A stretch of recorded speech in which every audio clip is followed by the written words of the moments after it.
Ipipetisyon sa LTFRB ng isang grupo ng mga pasahero ang pisong bawas pasahe sa jeep dahil sa sunod-sunod na rollback sa mga produktong petrolyo. Pero ngayon pa lang, inaalma na ito ng ilang tsuper.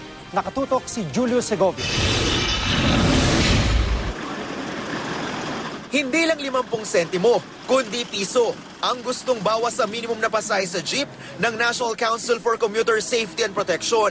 Dalawang sunod na linggo kasing mahigit piso kada litro ang rollback sa petrolyo.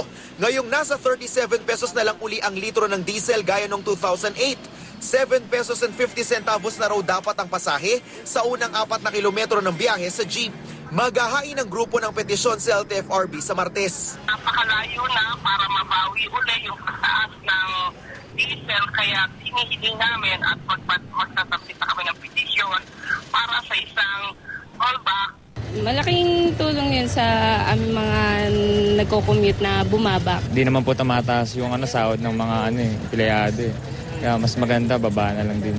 Pero pinalagan ito ng ilang tsuper. Yung krudo, baka mamaya pagbaba ng pamasahe na pumayag kami, yung krudo naman ay ito itaas. Wala nang mangyayari sa mga driver. Hindi pa napapanahon. Madaling salita. Kinikilala naman ng Liga ng Transportasyon at mga operators sa Pilipinas ang ipepetisyong pisong bawas pasahe. Pero haharangin daw nila ito.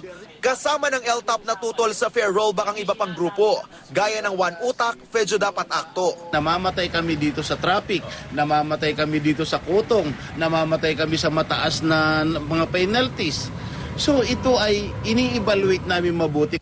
Ayon sa LTFRB, mas mabilis madesisyonan ng bawas kaysa taas pasahe. Pero dapat munang may magpetisyon bago masimulan ang pagdinig at makapaglabas ng resolusyon. Julio Segovia, nakatutok 24 oras.